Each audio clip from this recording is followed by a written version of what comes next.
Mesdames et messieurs de la presse nationale et internationale, bonjour et bienvenue au palais de la présidence de la République. Je crois que je vous ai manqué autant que vous m'avez manqué et je crois donc aussi que la phase des questions-réponses va témoigner des chaleureuses et heureuses retrouvailles du jour. Comme vous le savez et comme à l'accoutumée, cette conférence de presse sera organisée en deux temps, mis à part donc la phase des questions-réponses. Le premier temps naturellement consacré à l'actualité et à l'agenda international du président de la République, chef de l'État, chef du gouvernement, son Excellence Brice Clotaire Oligui Nguema. Et le deuxième temps, comme vous l'aurez là encore deviné, sera consacré à quelques sujets de l'actualité nationale. Pour aborder le premier pan de cette conférence, consacrée donc à l'actualité internationale du chef de l'État, nous commencerons par noter qu'il poursuit, à travers une diplomatie active et ouverte, une ambition claire, celle de repositionner le Gabon dans le concert des nations, en affirmant une voix souveraine, crédible et attachée au dialogue. Son récent séjour à Rome s'inscrit pleinement dans cette dynamique diplomatique de conviction et de développement. Au Vatican, le président de la République a été reçu par Sa Sainteté, le pape Léon XIV. Les échanges ont porté sur la promotion de la paix, le dialogue interreligieux et le rôle essentiel de l'Église catholique dans l'éducation, la santé et la cohésion sociale au Gabon. Cette rencontre a réaffirmé la solidité des liens historiques qui lient notre pays au Saint-Siège. En Italie, 3 mémorandums d'entente ont été signés avec GKSD Investment Holding. Ils portent sur la construction d'un centre hospitalier moderne et sur la réalisation d'une Smart City sur 100 000 hectares avec 25 000 logements, des infrastructures sanitaires, universitaires, énergétiques, entre autres. Ces accords, ces mémorandums d'entente, donc, traduisent la volonté du chef de l'État de faire de la diplomatie économique un levier de transformation nationale. Ainsi, cette visite à Rome illustre une diplomatie gabonaise plus stratégique, plus pragmatique, plus visible et résolument tournée vers le développement et le bien-être des Gabonais. Le chef de l'État s'est ensuite entretenu avec la première ministre italienne, Madame Giorgia Meloni. Les discussions ont mis en avant le renforcement des investissements italiens dans les secteurs de l'énergie, des infrastructures et de l'agro-industrie, ainsi que la coopération sécuritaire. Mesdames et messieurs, concernant le deuxième temps de cette conférence de presse consacrée au sujet de l'actualité nationale, il faut noter que le président de la République suit avec une attention constante l'évolution de la vie publique et les attentes des Gabonais. C'est dans cet esprit que le ministre de la Réforme et des Relations avec les institutions, M. François Ndongobian, a annoncé le réaménagement du calendrier institutionnel de la transition, dont l'achèvement est désormais fixé à décembre 2025. Cette mise à jour vise à clarifier la feuille de route nationale, à lever toute incertitude et à structurer les étapes finales du processus.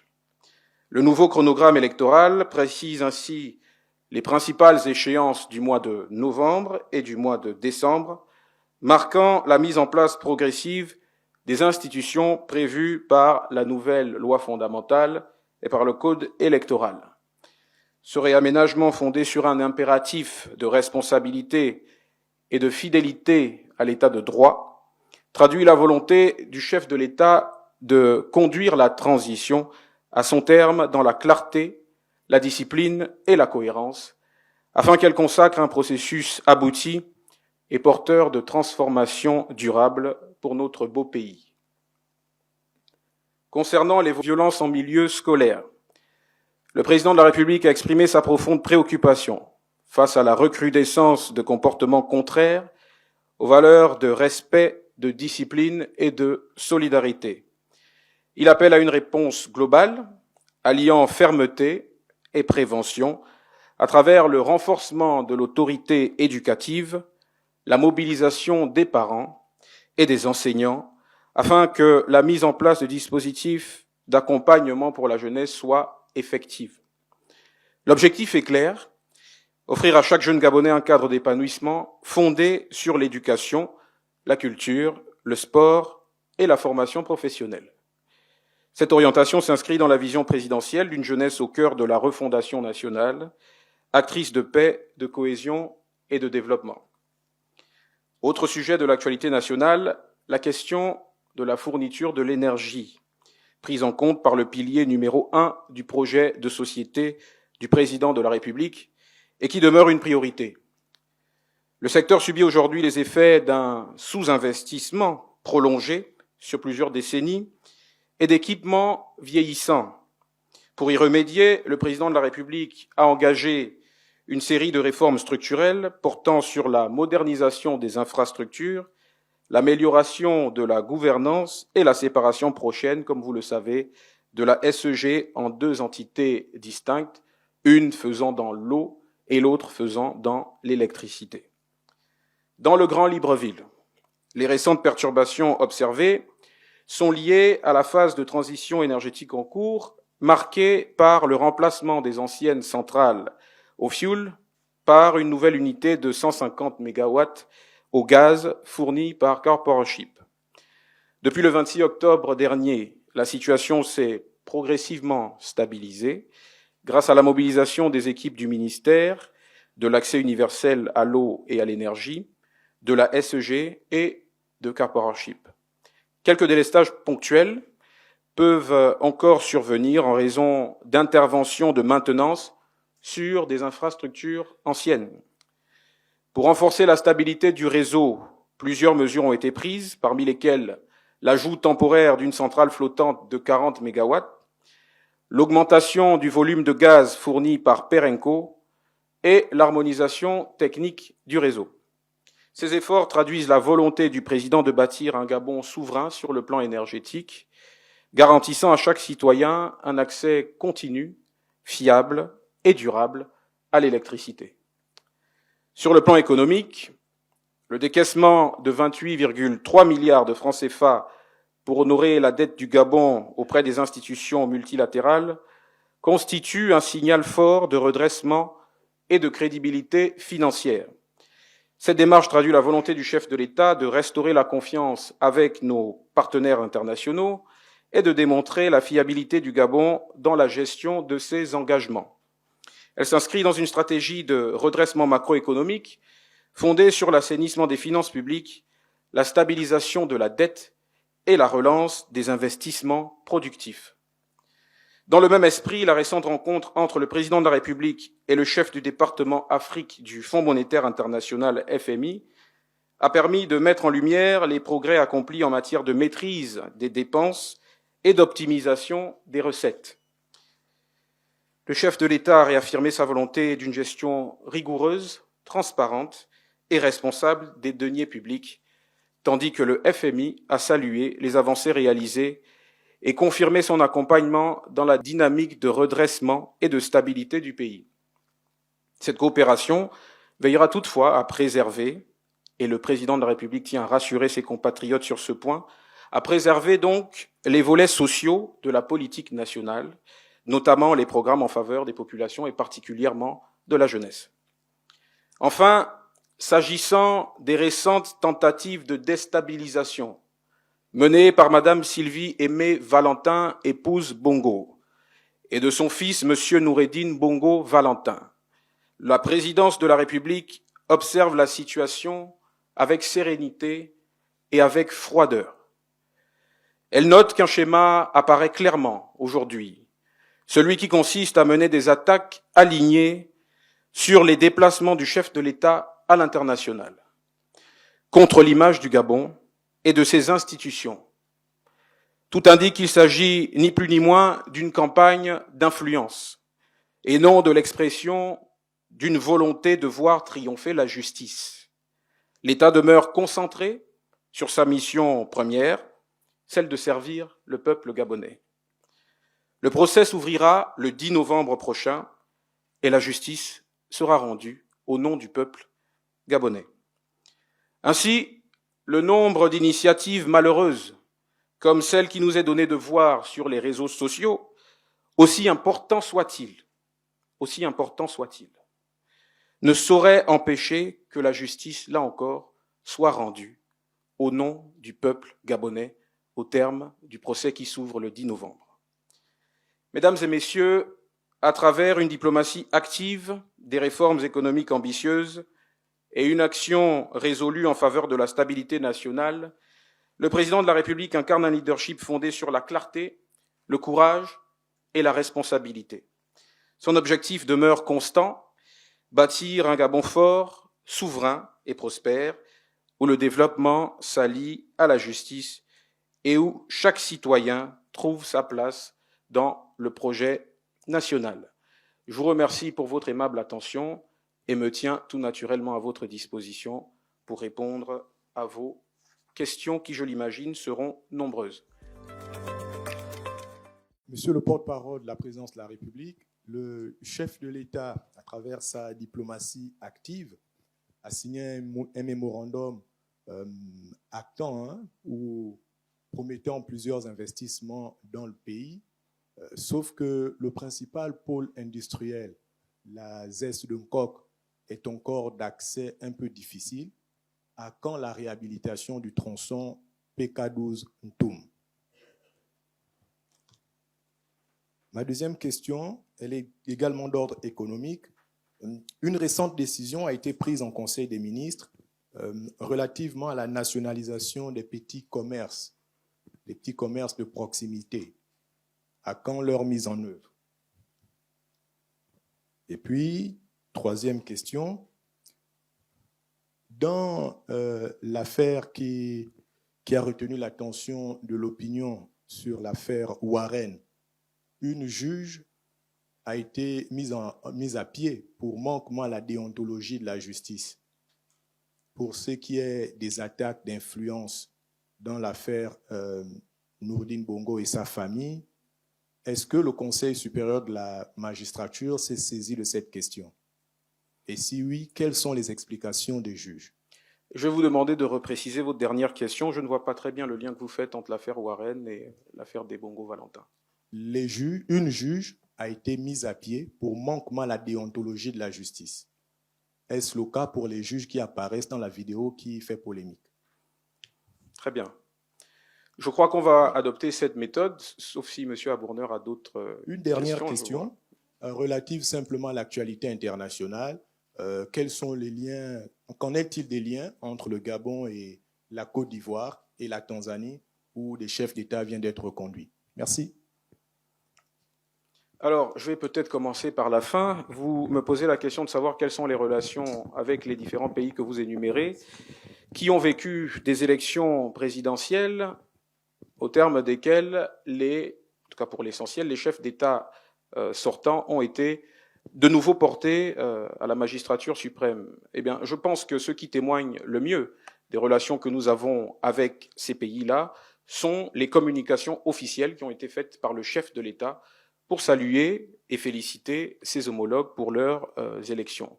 Naturellement, les relations d'État à État sont complexes parce qu'elles sont riches, sont politiques, économiques, culturelles, etc. Donc, le Gabon, fidèle à sa vision diplomatique, est attaché aux valeurs qu'il voit et qu'il perçoit dans ces pays, et c'est à ce titre-là que le président de la République adresse ses félicitations et salue la réélection de ses homologues. Je pense que ça répond largement à votre question.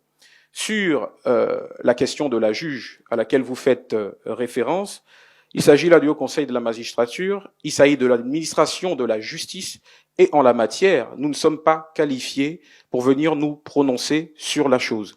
Nous sommes ici à la présidence de la République pour parler de l'actualité du président de la République, nationale comme internationale, les questions de l'administration de la justice, les questions internes à l'institution judiciaire, qui a ses règles de fonctionnement, qui a ses règles d'administration, ne nous concernent pas.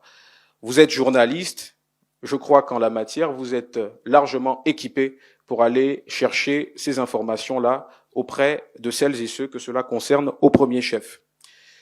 Pour ce qui est de la nationalisation des petits commerces, c'est un processus qui est en cours. les équipes travaillent, il y a un travail d'identification et d'encadrement normatif qui se poursuit.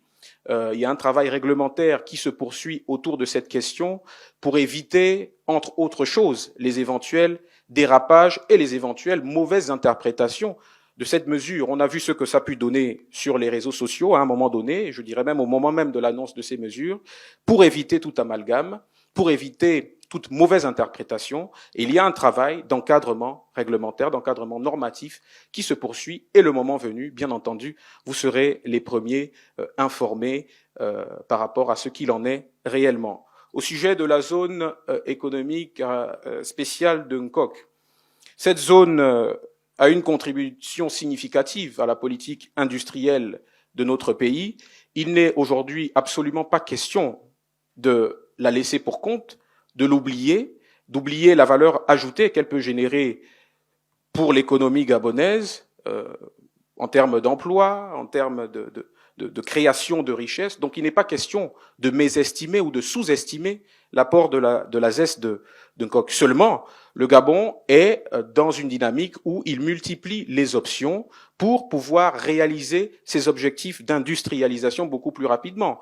Les contrats qui ont été signés ou qui continuent de l'être, les mémorandums d'entente qui sont passés avec nos différents interlocuteurs, le sont autour, je parle surtout des derniers, autour des secteurs prioritaires et stratégiques qui sont compris dans le plan de croissance et de développement 2026-2030 et qui est donc impulsé par le président de la République. Il y a une forte ambition industrielle, il est question de se réapproprier nos ressources stratégiques, je pense à l'or, je pense au manganèse, je pense au bois, et donc autour de ces secteurs-là, en plus des volets infrastructurels pour les infrastructures énergétiques, les infrastructures sanitaires et les infrastructures de transport, pour s'assurer qu'on puisse transporter effectivement ces ressources stratégiques de leur point d'extraction à leur point de transformation et voire à leur point d'exportation, eh bien, ces contrats visent à accélérer la mise en œuvre de cette politique industrielle sans mésestimer l'existant. Il est question aujourd'hui, dans un aspect de la question aussi, de rattraper les retards que nous avons accumulés pendant des décennies. Il y a une urgence à mieux maîtriser les revenus que nous tirons du pétrole. Et en la matière, depuis la transition, il y a des mesures très explicites, très claires, que vous avez d'ailleurs abondamment relayées, qui ont été prises. Pareil pour le manganèse, on n'a plus besoin d'en parler. Pareil pour le bois. Il est question de rattraper ce retard, il est question de doper notre politique industrielle, et c'est dans ce cadre-là que s'inscrivent donc les différentes initiatives passées à l'international par le président de la République. J'ai le monsieur en costume bleu. Merci, je suis Brice Ndotoum du journal Gabon Elite Magazine. La transition est en train de s'achever, sauf qu'il y a une question qui aurait été déposée sur la table du président de la République. Les parlementaires des deux chambres, Assemblée nationale comme Sénat, sollicitent du président de la République une retraite parlementaire à titre exceptionnel. Je voudrais savoir, est-ce que cette question peut être à l'ordre du jour? Est-ce que le président de la République pourrait accéder à cette demande des parlementaires de la transition? Merci.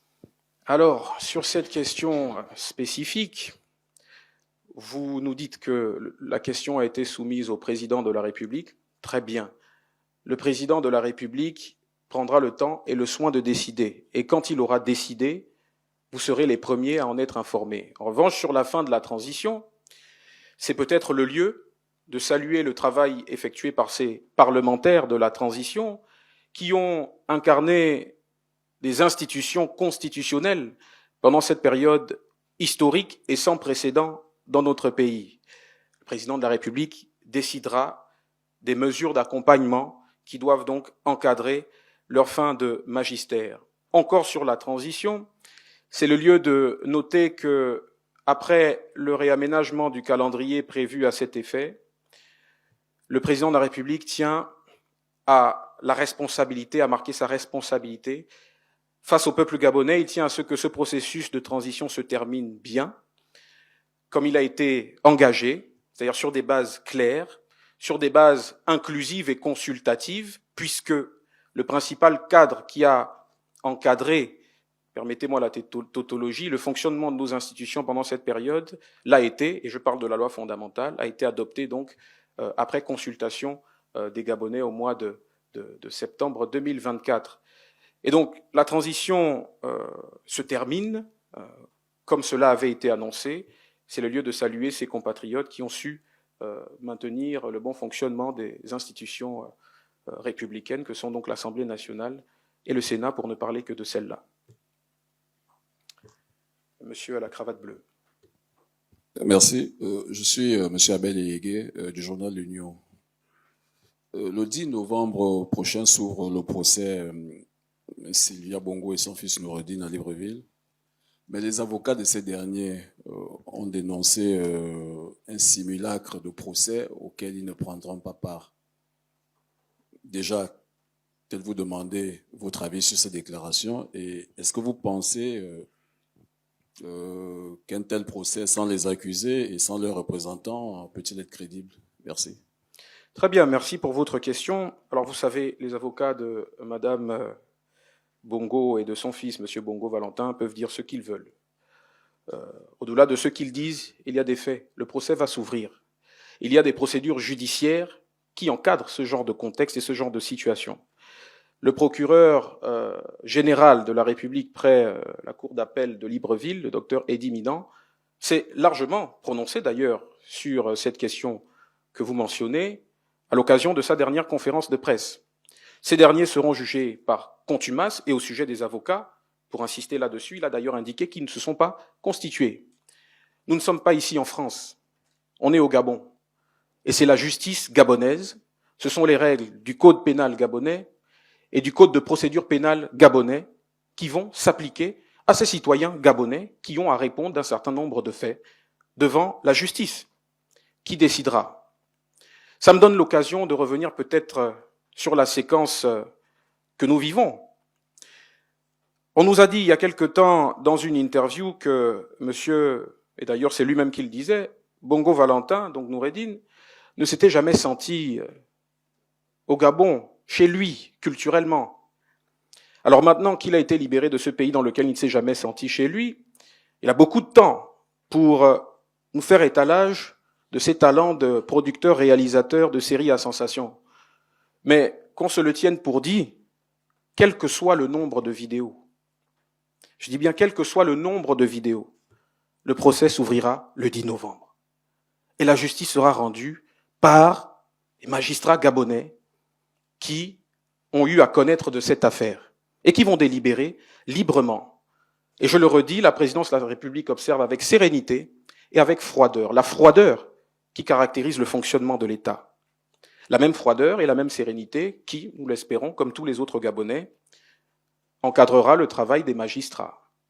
Au fond, et pour terminer là-dessus, cette affaire peut se résumer en deux questions, deux paris. La première question, c'est de se dire, est-ce que les Gabonais, dans leur écrasante majorité, tiennent à ce que les Bongo Valentin soient jugés? Je vais me hasarder à dire que la réponse à cette question, c'est oui. Un grand oui. Un énorme oui. Et puis il y a une deuxième question. Est-ce que, à la suite de la publication de ces vidéos, quel qu'en soit le nombre, quel qu'en soit le contenu, est-ce que, après la publication de ces vidéos, les Gabonais considéreront que les Bongo Valentin doivent être dispensés de leur comparution et du jugement parce que ce seraient de petites victimes innocentes? C'est là matière à sondage, et en la matière, vous êtes, en tant que journaliste, mieux qualifié que moi pour mener ce sondage et pour nous aider à répondre tous à cette question sur les vidéos, enfin. Enfin. Elles ont été obtenues dans des circonstances qui sont là aussi prévues et encadrées par le code pénal.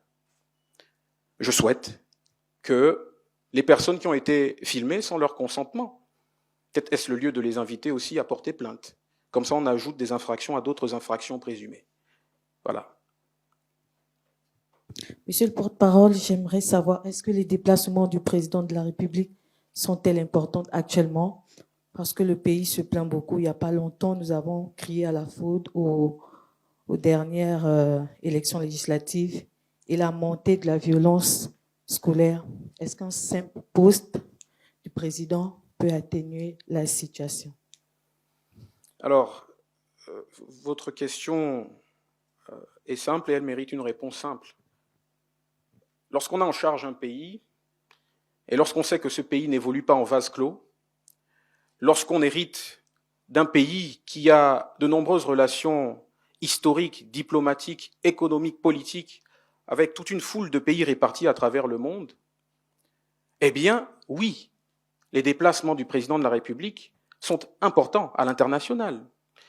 Il n'est pas avare non plus en déplacement sur l'ensemble du territoire national. Vous êtes sans ignorer que le chef de l'État est un homme de terrain qui n'hésite jamais à procéder à une visite de chantier ici et à procéder à telle ou telle autre inspection là-bas. Donc, le président de la République se déplace tout azimut, aussi bien sur le territoire national qu'à l'international. Et je pense d'ailleurs que s'il fallait établir un ratio, confronter et mettre en équation la part des voyages à l'international et la part des déplacements sur le territoire national, je pense que le résultat pencherait clairement en faveur des déplacements sur le plan national.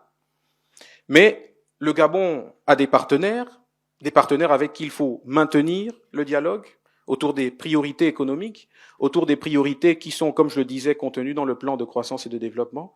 Et pour ça, parce que nous ne pouvons pas nous développer dans notre coin, parce qu'il y a une réalité sur le plan économique, il y a une réalité macroéconomique par rapport à laquelle nous sommes engagés avec d'autres partis, il faut que le président de la République continue à être un interlocuteur privilégié pour celles et ceux qui ont la volonté de nous accompagner, et à condition, bien entendu, comme le martèle le chef de l'État lui-même, qu'il soit respectueux de la dynamique actuelle qui est portée vers l'affirmation de beaucoup plus de souveraineté économique. La diplomatie actuelle est essentiellement économique.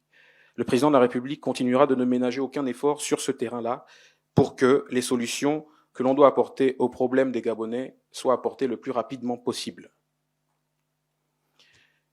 Monsieur Yves-Laurent Ngoma. Merci beaucoup. Donc, je suis Yves-Laurent Ngoma, correspondant de RFI.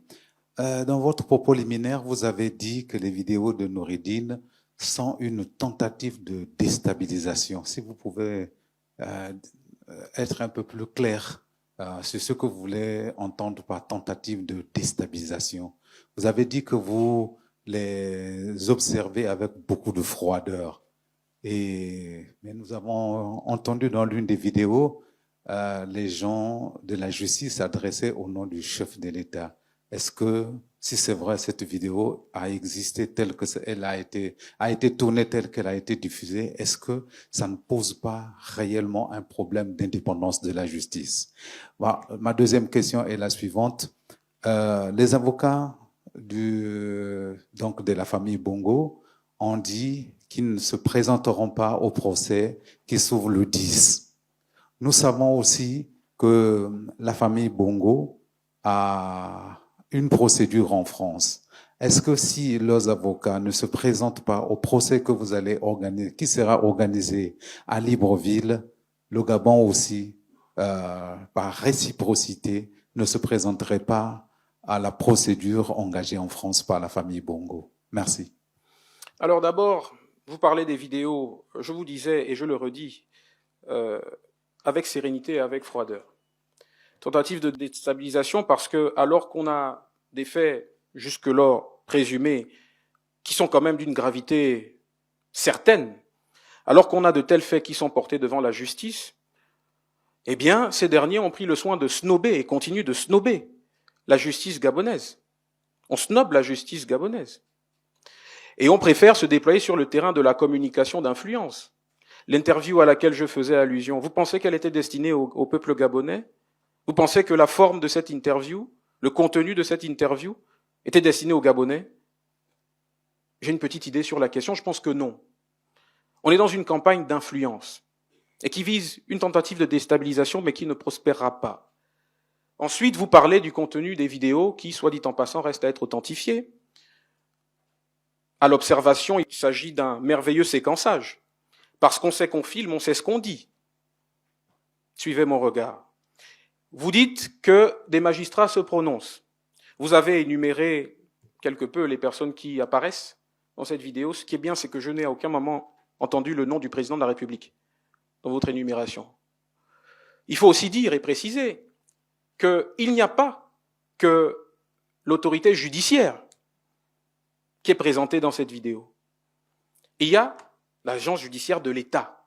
Il y a les avocats de l'État qui sont partis à cette vidéo et qui, ou plutôt dont le déplacement est encadré par des textes qu'a rappelé le docteur Eddy Minant, procureur général près la cour d'appel de Libreville.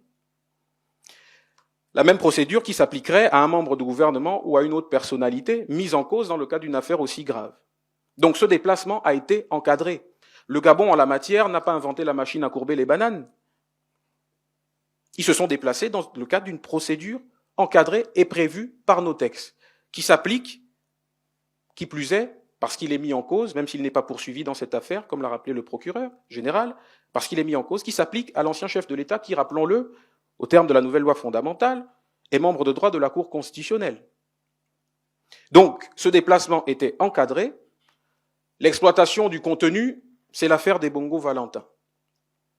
Je m'interroge sur la valeur juridique de ces vidéos, parce que le 10 novembre, c'est le droit qui sera dit. On ne viendra pas traiter des états d'âme des uns et des autres, on viendra parler de droit. Et c'est ce que j'avais à dire sur votre question. Une autre question. Prière de me la rappeler. Alors, sur la réciprocité, vous parlez de l'État gabonais. L'État gabonais assume toutes ses responsabilités. Vous parlez de l'affaire pendante devant la justice française. Et il me souvient qu'il y a une autre affaire pendante dans laquelle les Bongo Valentin sont là encore mis en cause, et cette fois-ci devant la justice française. Une affaire ou plusieurs affaires qui ont été portées par M. Brice Lacruche Alianga. On espère qu'après avoir snobé la justice gabonaise, on ne snobera pas ensuite la justice française, puisqu'il me semble que l'un des deux ou les deux ont bénéficié de la nationalité française. Donc, affaire pendante pour affaire pendante, ce que j'ai à vous dire sur la position de l'État gabonais, c'est que maintenant l'État a des avocats, l'État sait se faire représenter selon l'opportunité. Pour l'instant, nous ne sommes pas encore là.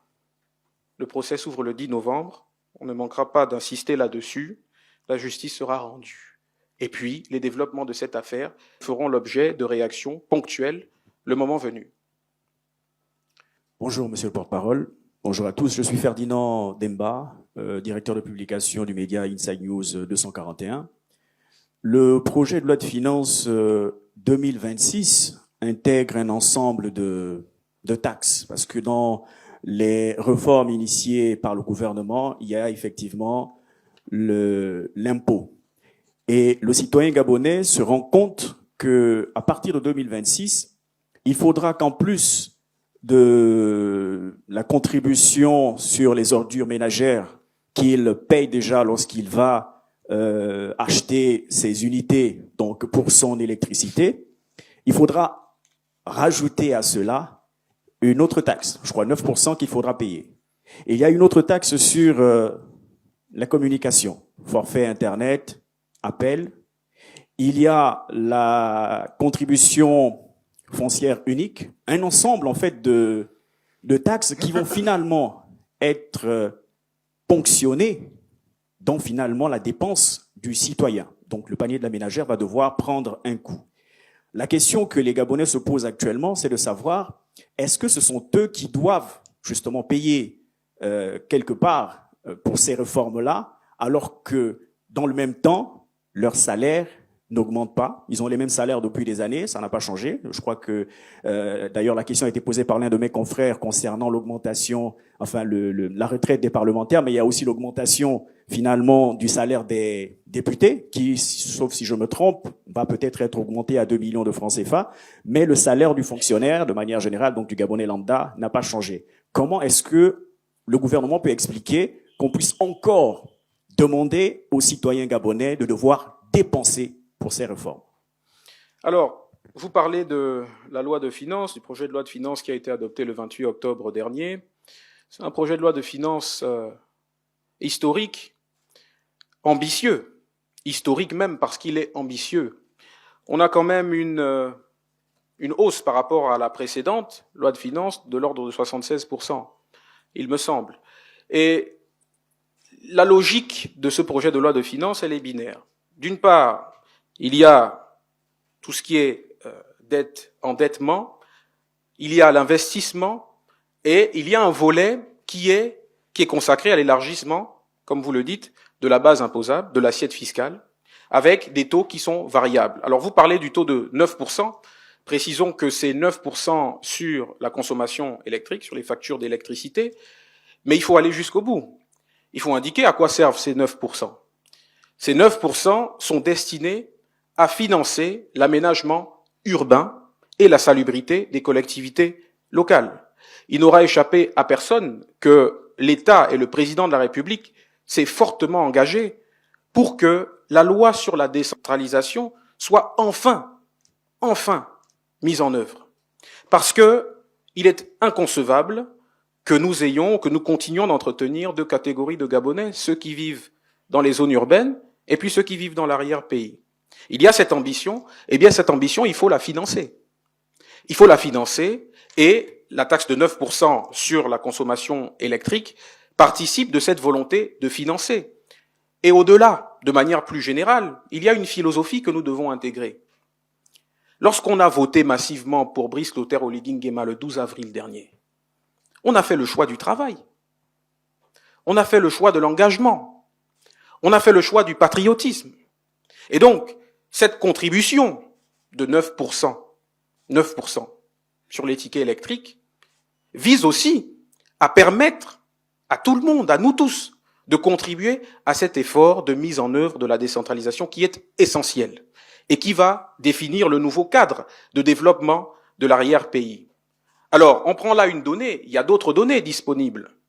Par exemple, sur les taxes douanières, des exonérations, ou du moins une exonération de 5% sur les produits de première nécessité, qui participent là aussi à la réduction, ou du moins à la gestion du phénomène de la vie chère. Le président de la République est sensible à la situation du portefeuille de ses compatriotes. Donc, certes, il y a des taxes qui surviennent d'une part, et d'autre part, il y a des allègements qui sont prévus pour essayer de trouver un juste équilibre qui nous permet de rendre les Gabonais co-responsables du développement de leur pays, ce à quoi nous avons majoritairement souscrit le 12 avril dernier, tout en préservant les équilibres sociaux. Toutes les initiatives qui sont engagées aujourd'hui le sont de manière à préserver ces équilibres sociaux. Et ce qui a été décidé par rapport à la mesure qui avait d'abord été annoncée en Conseil des ministres concernant donc la suppression ou la suspension des subventions sur les produits pétroliers, vous avez vu, vous êtes de la presse, vous avez vu que sur cette mesure-là, en tenant compte justement de ces équilibres sociaux, le président de la République a décidé de surseoir. Donc il y a ce souci de préserver la santé du portefeuille des Gabonais, mais ce souci ne doit pas nous faire oublier notre responsabilité collective et qui est une responsabilité que nous devons aussi diriger vers nos frères et sœurs qui vivent ailleurs que dans les grands centres urbains de notre pays. Concernant l'affaire Sylvia Bongo, Encore ? oui, malheureusement, les Gabonais se posent la question de savoir, pour prouver un peu l'indépendance de la justice, pourquoi ne serait-il pas possible de pouvoir dire aux Gabonais les biens qui ont été saisis par la justice, les numérer et mettre à disposition, parce que dans cette fameuse vidéo, nous avons l'ancien chef de l'État qui déclare que le chef de l'État avait saisi ses biens. C'est bien lui, c'est la vidéo qui le dit. La deuxième question est de savoir, monsieur le porte-parole, lors de l'adresse à la nation, le chef de l'État avait déclaré 163 000 emplois. Nous sommes à un mois de 2026 et il y a un membre du gouvernement, par voie de presse, qui a déclaré que la fonction publique était saturée. Nous sommes au mois de novembre, il reste le mois de décembre. Est-ce que ce sera encore possible d'atteindre les 163 000 emplois, sachant que le ministre d'État, Henri-Claude Ohima, a déclaré que la fonction publique est saturée? Merci. Bien, alors, sur la publication des biens, je vais être bref parce qu'on ne va pas non plus s'étendre sur les Bongo Valentin. Sur la publication des biens, ce n'est pas notre rôle. Ce n'est pas notre rôle, ce n'est pas notre mission. La présidence de la République n'a pas vocation à se prêter au jeu de propagande que l'on observe sur les réseaux sociaux. Donc, si c'est fait, ça ne viendra pas de nous. Dans tous les cas, s'il y a des éléments dans le dossier ou dans les dossiers qui sont devant les juridictions compétentes, qui emmènent ces mêmes juridictions à les exposer, rappelons que le procès qui s'ouvre le 10 novembre sera un procès public. Il sera public, c'est important de le dire. Vous aurez le loisir d'aller y prendre part et éventuellement de cueillir à ce moment-là tous les éléments susceptibles d'être cueillis pour informer davantage les Gabonais. Mais en tous les cas, ce n'est pas notre rôle. Sur la question de l'emploi, il y a une dynamique générale. Il y a des annonces qui ont été faites et il y a des actions qui sont prises pour soutenir ces annonces. C'est un peu en lien avec ce que disait votre collègue, juste derrière vous, sur les voyages à l'international. Je vous disais que la diplomatie du président de la République est foncièrement économique. Et vous aurez remarqué que sur toutes les initiatives économiques, autour des projets structurants, autour de la réappropriation de nos ressources stratégiques, il y a une volonté de créer de la valeur ajoutée. Créer de la valeur ajoutée en situant beaucoup plus localement plusieurs chaînes, ou du moins des chaînes supplémentaires, des chaînes de valeur, donc des maillons supplémentaires, des chaînes de valeur de ces différents secteurs sur le territoire national. C'est la logique qui est derrière la rupture de la relation commerciale que nous avions avec l'Union européenne au sujet de la pêche. C'est la logique avec le manganèse, c'est la logique avec le bois, parce que d'autres maillons de la chaîne de valeur du bois vont être localisés au Gabon. C'est la logique avec tous les projets structurants qui sont implémentés et qui ont vocation à être implémentés sur le territoire national. Créer de la valeur ajoutée, créer des emplois directs et indirects pour les Gabonaises et les Gabonais. On a parlé de Smart City. Là encore, c'est un projet structurant pour lequel il y aura des emplois directs et indirects qui seront créés. Par rapport aux déclarations du ministre d'État Oyima, il est mieux placé que moi pour vous parler de la fonction publique et de la saturation de la fonction publique. Je noterai seulement au passage que c'est une saturation de la fonction publique qui dure depuis des années. On peut même remonter jusqu'à feu l'ancien Premier ministre Issoze Ngonde, qui avait, en son temps, expliqué les raisons de cette saturation de la fonction publique, qui n'est donc pas le fait de l'administration actuelle, et qui tient à la volonté de respecter, de se conformer à la norme communautaire. Il y a des standards au niveau de la communauté à laquelle nous appartenons, qui font que la fonction publique doit avoir un certain poids, que nous ne pouvons pas excéder si nous devons être en phase avec la norme communautaire. Et d'autre part, quelle est l'efficacité économique de la structure actuelle de la fonction publique gabonaise? Cette efficacité peut être remise en cause aujourd'hui. Et c'est parce qu'elle peut être remise en cause qu'il y a d'autres filières et d'autres pans vers lesquels les Gabonais sont aujourd'hui réorientés. On va passer de ce côté. Bonjour, monsieur le porte-parole. Roland Louba de la rédaction de Gabon Mail Info. En 2016, je suis en stage à l'Assemblée nationale du Cameroun. 28 millions d'habitants, 4 000 milliards de budget. Le Gabon, 3 000 milliards de budget. Par rapport au développement et à la lutte contre la pauvreté, d'une part, quand on circule au Cameroun, on se rend compte que les voiries sont bien travaillées pour une population de 28 millions d'habitants. Le Gabon, à peine même 2 millions et quelques. Les Gabonais se posent la question de savoir à quoi servent ces taxes qui les asphyxient au quotidien.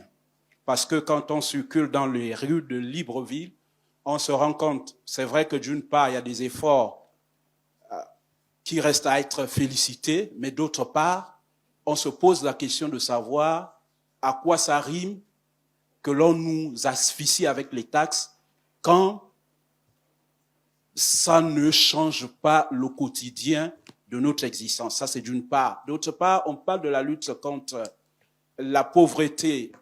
On dit la fonction publique est saturée alors que le parc automobile des fonctionnaires peut envoyer une image contradictoire quand nous voyons les hauts commis de l'État ou les fonctionnaires qui circulent dans les grosses cylindrées de 70 millions. On se pose la question, est-ce que ces taxes-là véritablement améliorent le quotidien du Gabonais lambda ou bien celui du haut commis de l'État? Merci. Merci pour vos questions qui, soit dit en passant... Excusez-moi, je clôture toujours par Sylvia Bongo. Excusez-moi, monsieur le porte-parole, mais c'est l'actualité. En politique, la politique se nourrit des habillages. Seuls les plus intelligents qui réussissent à décoder comprennent comment ça fonctionne. Vous avez dit, vous regardez à froid la situation de Noureddine, disons des Bongo Valentin. Est-ce qu'il y a-t-il pas un complot derrière cette affaire? Parce que on a comme l'impression, parce que la question qui vient immédiatement à l'esprit, c'est que Noureddine Bongo, qui sort d'une incarcération, a des outils très sophistiqués pour se mettre à filmer des représentants de l'État. On sait que partout dans le monde, ça se passe. Il y a toujours des négociations qui sont faites ou en contrepartie des réductions ou des libérations. Ça se fait partout. Ça, on le sait. Mais est-ce que Noureddine et tout ce qui est fait n'est pas soutenu par des puissances étrangères?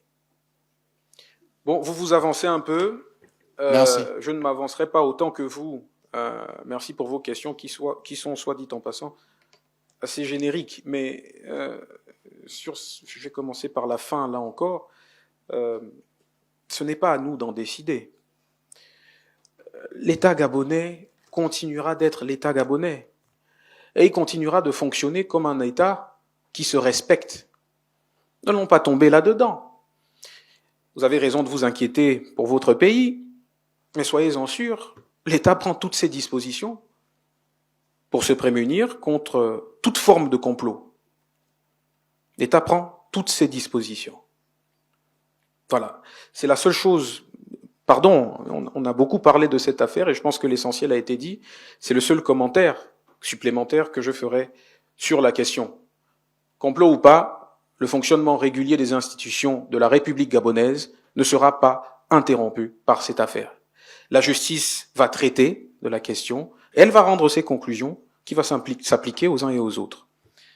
Alors, sur votre comparatif avec le Cameroun, vous savez, c'est toujours relatif, et ça peut être très variable. On pourrait interroger des Camerounais, je parie que beaucoup d'entre eux ne seraient pas tout à fait d'accord avec vous sur l'état des infrastructures.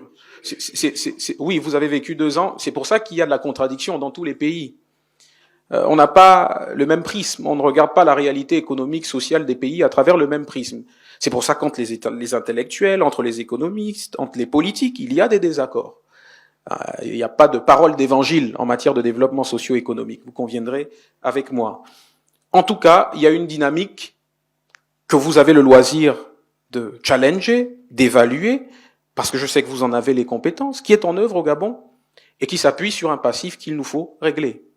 Il y a des efforts qui sont aujourd'hui indéniables et qui ont commencé à être engagés depuis la période de transition, pas seulement depuis le 12 avril, qui sont engagés pour rationaliser la gestion de l'État. Ferdinand parlait tout à l'heure de la loi de finances. Je pense que cette ambition-là aussi est contenue dans la loi de finances. Sur les taxes, on a expliqué, on ne taxe pas pour taxer, on n'impose pas pour imposer. L'État ne prend aucun plaisir à admettre des taxes, à appliquer des taxes. Au-delà de ce qu'on a dit sur les exonérations sur les produits de première nécessité, il y a aussi des exonérations par rapport à l'importation d'un certain nombre d'équipements en rapport avec le développement de certains secteurs stratégiques, miniers, le secteur minier, par exemple. Mais tout cela, vous pensez que ça bénéficie à qui? Ça bénéficie aux Gabonais. Les grands projets structurants, les grandes initiatives macroéconomiques bénéficient aux Gabonais. Et donc, il faut voir l'ensemble, il faut voir la finalité des initiatives qui sont engagées. Et la finalité absolue, c'est de restaurer la dignité des Gabonaises et des Gabonais. Sur tous les plans. Sur le plan des infrastructures, sur le plan de la manière dont les Gabonais vivent au quotidien. C'est cela l'ambition. Donc, je ne vais pas aller plus avant sur ce comparatif avec ce pays frère qui est le Cameroun. Chacun a ses réalités. Nous essayons de gérer les nôtres au mieux que nous pouvons. Et le président de la République ne mène aucun effort par rapport à cela. Le monsieur en col Mao. Alors, après plus de 10 ans d'hibernation, de silence, la radio africaine émettait à nouveau, il y a un peu plus d'1 an, du côté d'Angondje, à l'occasion du dialogue national inclusif. Alors, aujourd'hui, fort est de constater que la radio africaine a cessé d'émettre brutalement.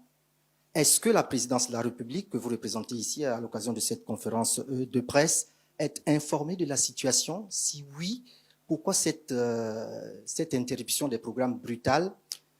Aussi, le calvaire des agents, il faut le dire, des agents d'Africa numéro 1 continue avec le sempiternel, ou plutôt l'interminable problème d'arriérés de salaire. Alors, est-ce que, nonobstant la réhabilitation du siège social, est-ce que les agents d'Africa numéro 1 vont regagner leur siège social avec le poids des arriérés de salaire? Regardez la caricature. Alors ma question va être très simple et très brève. Le cas d'Africa numéro 1 est un cas complexe. Il est très complexe.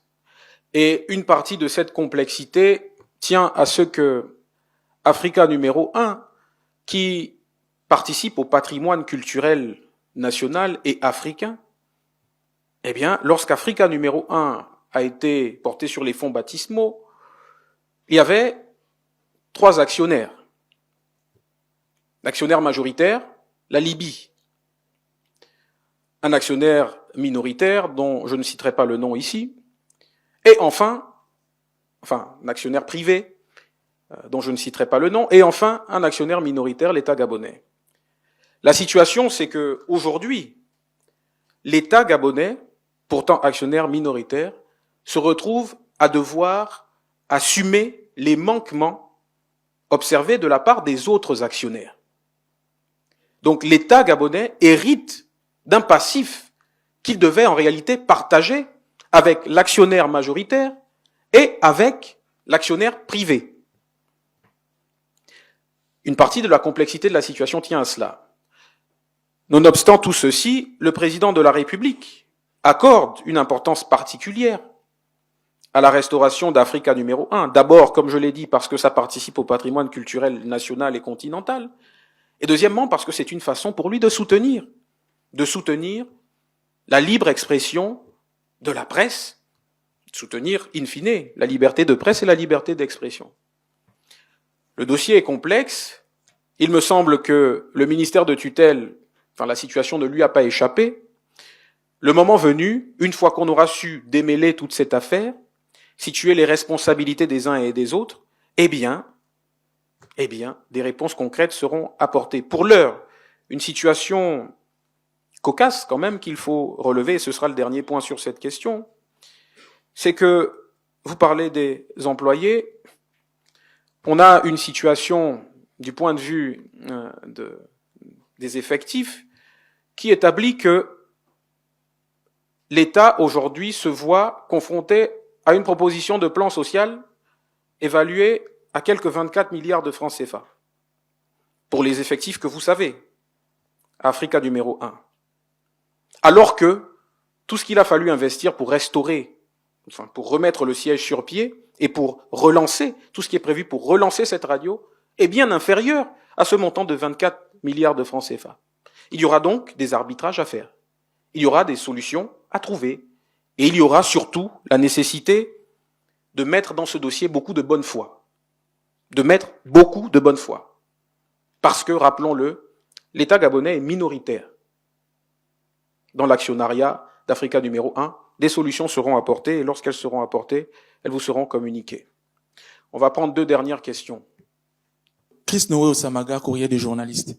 Il y a quelques années en arrière, le gouvernement s'était déjà prononcé sur la question du chômage et donc invitait les Gabonais à poser les dossiers au niveau de la fonction publique. Très récemment, la ministre de la fonction publique a fait un bilan. Notamment, elle a fait un rapport par rapport au travail qui a été mené dans ce sens, enlever les doublons dans les dossiers qui ont été posés et extraire également des personnes qui avaient déjà eu des concours, etc. Et le rapport a été déposé auprès de la présidence. Qu'en est-il concrètement? Merci. La question de la fonction publique est une question très complexe.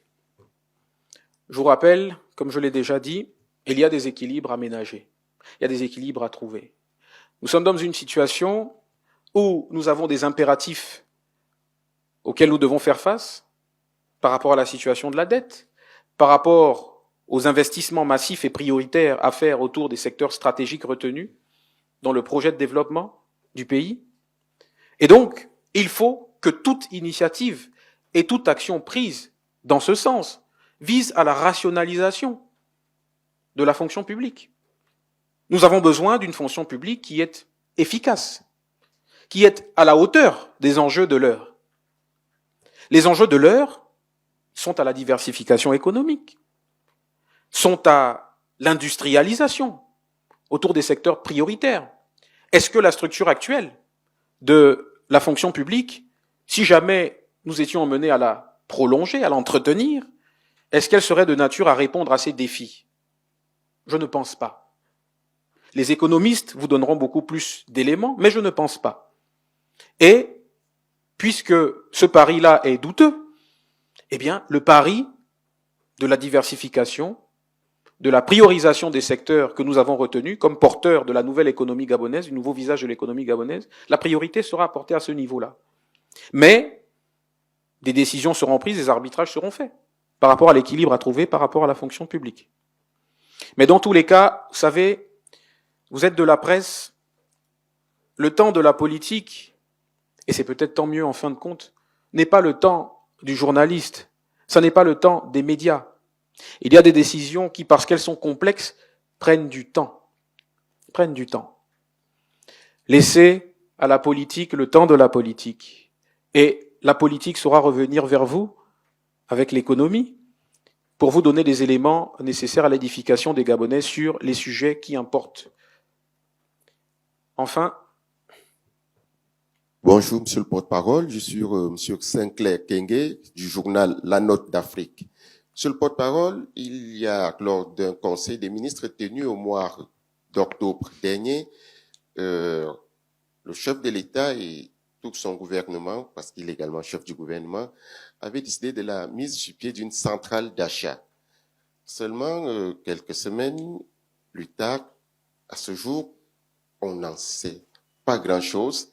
Le panier de la ménagère continue à grimper et les populations continuent à tirer le diable par la queue. Monsieur le porte-parole, qu'en est-il de cette centrale d'achat aujourd'hui, alors qu'au mois de décembre, nous entrons de plein pied dans la période festive? Merci. Très bien, merci pour votre question, qui sera la dernière de cette conférence de presse. Alors, si vous dites que rien n'est dit par rapport à la centrale d'achat, c'est que vous avez raté la formidable initiative du secrétariat général du gouvernement sur les antennes de la première chaîne nationale. Il a quand même eu une émission de plus d'une heure, mettant à contribution le ministre d'État en charge de l'économie et des finances, ainsi que certains autres de ses collègues. Je pense au ministre de l'Industrie, je pense à la ministre de la Planification, je pense au ministre de l'Économie numérique, entre autres, assistés par les techniciens de leurs différents ministères, qui ont expliqué tout ce qu'il y avait lieu de savoir sur la centrale d'achat. Le travail se poursuit. Le ministre d'État a d'ailleurs annoncé que, lorsqu'il se voyait interrogé sur la visibilité des premiers résultats, il a fixé un cap. Il a dit que dès le premier trimestre, le premier mois de l'année 2026, on commencerait à avoir des résultats par rapport à la centrale d'achat. Il y a des impératifs logistiques à régler et pour faire une petite note de rappel sur cette centrale d'achat, parce que vous parlez de la vie chère, etc., l'objectif est de contrôler l'offre. Lorsque vous contrôlez l'offre et que vous vous assurez qu'on ne risque pas de rupture de chaîne d'approvisionnement parce que justement, à travers la centrale d'achat, on s'est donné des capacités de stocker en quantité abondante par rapport à nos besoins qui auront par ailleurs été évalués, lorsqu'on se prémunit contre la rupture d'approvisionnement, eh bien, on veille à ce que les prix ne fluctuent pas de manière incontrôlée, comme cela a pu s'observer à certaines étapes de la vie économique de la nation, du fait de la raréfaction de certains produits sur le marché. Donc c'est là encore une formidable initiative qui témoigne du souci que le président de la République a de ménager le portefeuille de ses compatriotes, cette centrale d'achat qui se rajoute, rappelons-le, à tout ce qui est exonération de produits de première nécessité, avec la nouvelle grille de taxation et d'imposition comprise dans le projet de loi de finances voté le 28 octobre dernier. Mesdames et messieurs, je vous remercie beaucoup d'être venus prendre part à cette conférence de presse. C'est toujours un plaisir d'échanger avec vous. Le plaisir n'est pas fin, je suis sincère. Vous m'aviez manqué, je sais que moi aussi. Nous allons poursuivre, pour ceux qui le souhaitent, en off sur les différentes questions que vous avez à poser par rapport à la marche de notre magnifique pays. Je vous remercie.